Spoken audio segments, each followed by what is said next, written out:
NYC weather dude's not here. Oh, can I do the weather then? Can I finish it off? I'd like you to.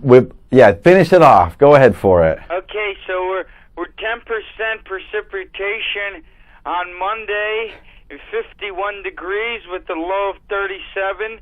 And then Tuesday, we're going to get wet and wild, Tony. 70% chance of rain with a nice mild 46, a little cloudy. The weather will stay roughly around the same temperature through evening and night, followed Wednesday by a very dry, clear, crispy 44-degree day. Dude, you are hot. You got any wisdom or a nutrition tip you want to share with us? Well, I'd like everybody to at least once a month do their yellow root enema I told you about, Tony, and I think everyone will be in tip-top shape. Well, listen, I checked up on the yellow root enema on the internet, and I didn't find anything.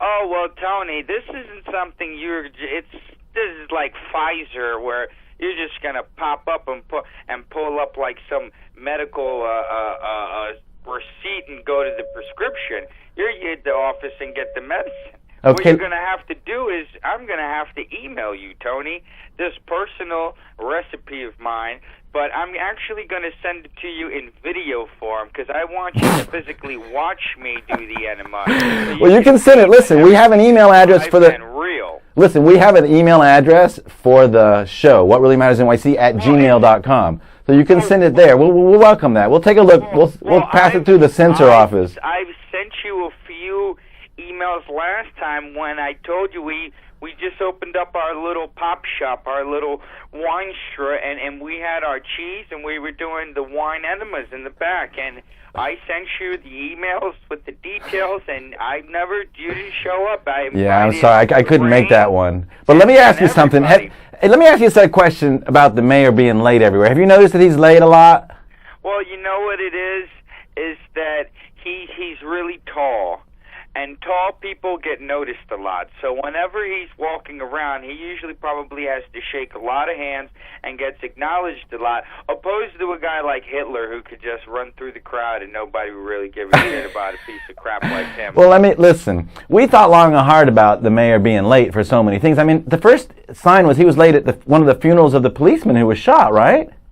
Well, I think personally people need to not worry about his tardiness, because everybody can be tardy to the party, but when you get there, how do you represent? That's all I care about. Okay, I found someone who's got like some 4-minute advice. You want to listen to it with me? Yeah, why not? Okay, let's put it up on there. Her name is Eno. We're going to play Eno's advice on tardiness. It's only 4 minutes, ladies and gentlemen. It's good. Wonderful. Everybody listen to it, all right? It's very topical, and we're going to borrow it from this lady.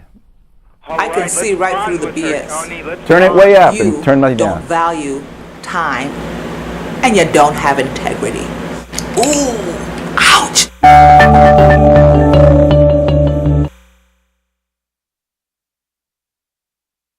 This is me, Auntie Eno.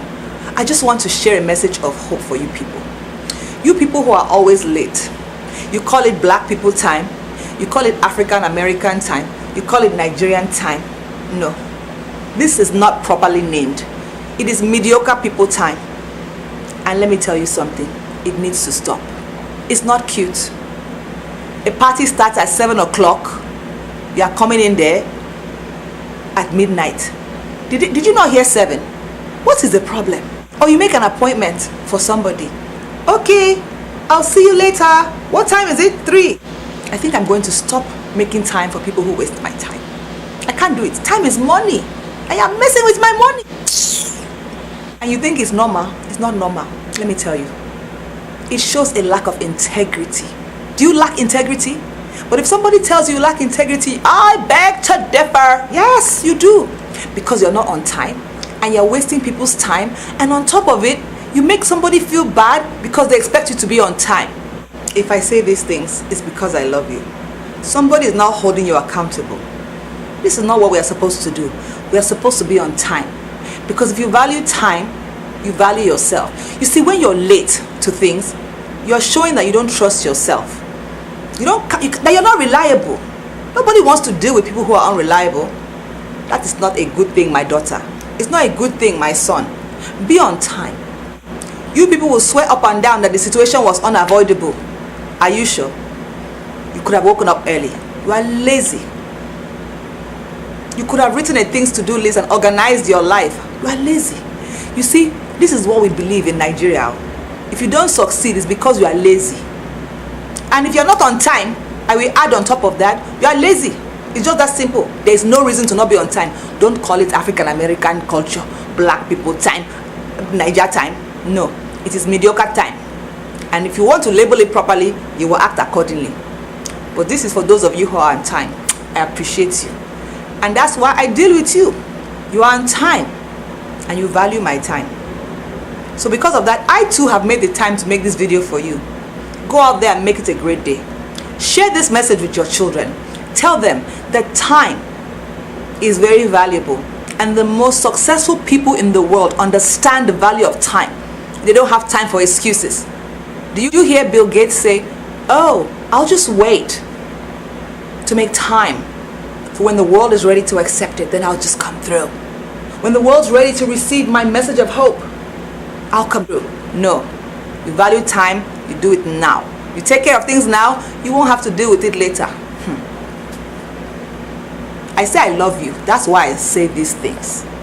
Now go out there and make it a great day and stop wasting time. Yeah. Are you still there, my friend?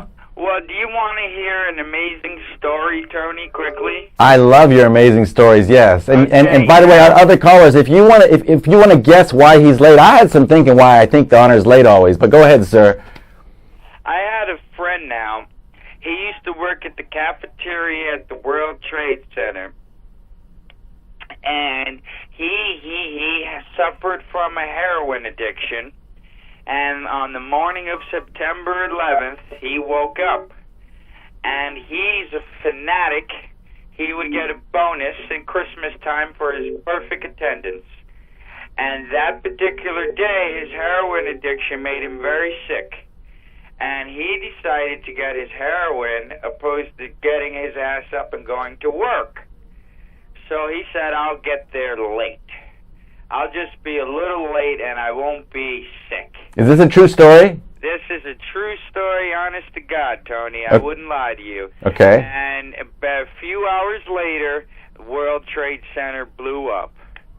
So there are times where your body, for unrelated reasons, will let you know whether the abuse you're pouring on or the joys that you're letting out, they will come and they will feel very real, and they will intuitively tell you and instinctively guide you in the proper direction.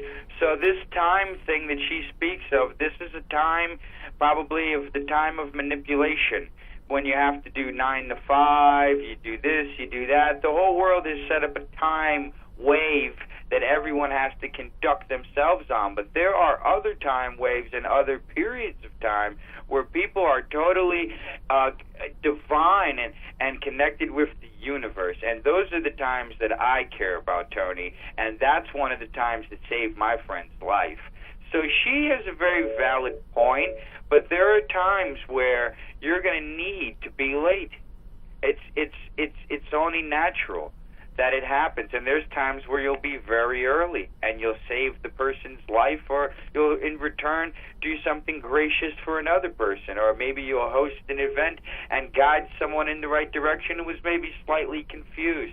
So being early, being late, being on time, they all flow together. It's one river, Tony, leading into the delta, and you know the delta is the triangle, and you know that's the trinity of life. You know, ladies and gentlemen, that's why this is the best show on television. Thank you, Tony. I love you. You have a good night, all right? We got 2 other callers. All right. Peace, love. Thank you for calling.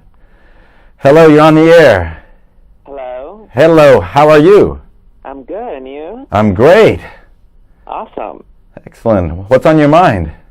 Not much. I was just reading, and I was just listening to your trailer, and it was just very interesting. Yeah, well, what do you think about the mayor being late all the time? You think that's okay or not okay? I think that Maybe he's late due to traffic. I mean, I've been late a lot of times due to traffic in this city, so... I think he's That's having my sex. excuse. I think he's having sex. That's why he's late. I'm sorry, you do what? I think he's having sex. That's why he's always late. Oh, well then, good for him. Well, yeah, good for him. Yeah, Well, like the previous caller said, it's the ebb and the flow of the late and the early, and it all works together. exactly. Well, I mean, I'm personally quasi-late, quasi-on time most of the time. So, I'm not perfectly on time all the time, so I'm okay with that. all right, my friend. Well, thanks so much for calling, all right? All right. Okay, peace, love. We have another caller on the air? Hello? Hello? So, Hear me? yeah, you're on the air. Hello? Yeah. You got to speak up. There was a guy. He stopped to tie his shoe, and he stopped to tie his shoe. The air conditioner fell, and if it would have been walking any faster, he would have got his head with the air conditioner. You got to turn the TV off. Hold on, sir. You got to turn the TV off because it's echoing in the background, creating a loop in the satellite and the digital network and the internet that Al Gore invented, and it causes a little bit of feedback. Did you hear me? Yeah, did you turn your TV off? Yeah. Perfect. We can hear you now. Yeah. All right. So sometimes you gotta do what you gotta do in life. You gotta stop to tie your shoe, and the guy stopped to tie his shoe, and the air conditioner fell out the window and smashed right in front of him. If he would have been so much in a rush and not stopped to tie his shoe, that air conditioner would have smashed his head. So you're saying, Like the first caller said, you got to do what you got to do. Man, the guy had to do some dope. He did his dope, and he didn't get killed in Twin Towers. so it's okay for the mayor to be late? Well, yeah, maybe you got to go do other stuff. He's a busy guy. All right. It's like 3 votes for the mayor being okay to be late, Aunt Eno. So she's gonna be unhappy when she hears all this. And let me ask you something. Who do you think knocked the Twin Towers down? You think Bin Laden did it, or Bush did it, and Cheney? Or no comment. I think it all comes down to good listening, sir. I mean, we had a memo. It was titled "Terrorists Going to Attack Air Buildings with Jet Airliners," and we didn't do anything about that memo. That's our fault. Did you know that we had a memo?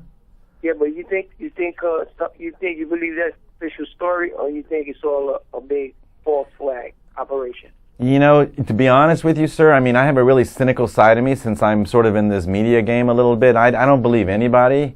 I don't believe NBC, because they're owned by General Electric. I don't believe CNN because they're run by commercials. They play like the Boston bombing. I mean, they played that bomb over and over again for 2 weeks, 3 weeks running. Wolf Blitzer did. So, all the ISIS people do is cut people's heads off and do executions, which is like, from the Roman times. So I just like my show. I believe in me and my stuff and you. That's it. Good job. Good answer. Yeah. I love you for calling. We got 2 more calls and let you go, okay? All right, buddy. Have a good day. You too, sir. Thanks for calling. Hey, you're on the air, whoever you are. Hey, Tony, how you doing? Oh, man, I'm really good. Happy to hear you. How are you doing? I'm doing all right over here. I want to tell you about something one time, too. I got invited to the White House one time over there with President Clinton. Are you Rangel? Are you Congressman Rangel? No, yeah, we had talked about Rangel before. I Got told it. you he was selling the cocaine and all that. Got it. Oh, yeah, turn your TV down. Oh, I'll turn it down right now. Perfect. Hold on, sorry Yeah. about that, No, Tony. no problem, my friend. I didn't know it was turned up so loud. It's okay, yeah, it comes to feedback loop and the Al Gore internet and everything. It gets all confused. Oh, okay, all right. You hear me better now? Yeah, man, hot now, stuff. A friend of mine, we into construction, so we went down to D.C. and we did all this low-income housing. We built up all these friggin' houses for these people over there. So we got, like a little achievement award. So we went down there, I get down there at 12 o'clock. I got my tux on. We're waiting for the fucking president. Well, we're waiting for the president. We're waiting. They're giving us little pastries. I mean, we're there 3 hours. I go to use the bathroom. The friggin' guy's following me down the hall. I hear him say, yeah, the president is getting oral. These guys got to wait. He's getting what? He was getting oral, I think, from Lewinsky. That's what I heard the guy say. So I think you might be right when you say this guy's having sex, because Bill Clinton, he was the president. He had me waiting in the White House while he was getting a blowjob. Well, I think you're right, Tony. These politicians, they always got their dick in the air and their head somewhere else. You know what I mean? Well, I'll say, I'm trusting less and less politicians. You know, one politician I did used to work for was Ted Kennedy, and I trusted him because even though his career fell apart early, he stayed with the job, and he used to come sit at my desk because I used to produce a little audio segment for him, and he would work at my desk while he was waiting for the time because sometimes he'd get there early. And he was always working for poor people. He was calling this to get the better oil deal. He was always had something he was doing for poor people. He's the only one I trusted out of all of them that walked through my studio. Well, the only guy I trust right now is Rand Paul. Yeah, he sounds like he talks the truth. I'm not sure I completely trust him, but because he took advantage of the media when they went to Costa Rica and he played doctor was the last sort of media clip of his. Well, you know what? That guy's a brilliant guy. Yeah, he is a brilliant guy. That guy probably used that situation knowing that, hey, some negativity will come with it, but with negativity comes positivity. Yeah, because man. That's the only way you're going to actually get a change or a charge. It's the way a light bulb works. That's how you bring light. So he probably knew he had to enlighten the situation, but deal with the negative to create the positive. Because he's a brilliant guy like that, you know? Yeah, well, you're brilliant, too. I think we got another caller. We're going to go. We got 1 minute All right, left. Tony. I love you for calling. Yeah, but I had to share my story. That guy had me waiting, getting a blowjob. What the hell? All right, Tony. Listen, well, you know, I heard a story similarly about a cigar and Lewinsky and Yasser Arafat. Did you ever hear that story? Oh, well, no, I didn't hear about that. I keep my ear over here with what I deal with because I was personally involved in that. I'm trying to guess who you are. I'm beginning to think I know who you are. Well, I don't know. Maybe we personally know each other. If I've seen you on the street, maybe we've had a beer before, something like that. You know, I do a little stand-up sometimes on stage. I do my, what do you want to talk, open poetry, spoken word. Maybe you see me at one of the bashes doing Probably have.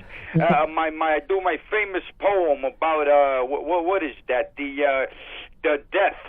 People don't really know what does a killer look like. You know, a killer could be a baby, a killer could be a spider in the windowsill, a killer could be a killer. You know, a killer could be your best friend. So what does a killer look like, Tony? I got I'll tell you that one day. Have a good night. Listen, I got a poem for you before you go. We got 30 seconds left. You want to hear a poem I wrote? Yeah, go ahead. Once I was a little boy, full of happiness and full of joy, running through a lovely forest, finding places which ignore us. And when I find them, all green and true, I'll look at the sky, so deep, so blue, and realize then that now I am an old, ugly, wrinkled man. I made that up. And you want to know how I made that up? I was in a chemistry class in high school, and the teacher, I had like an F.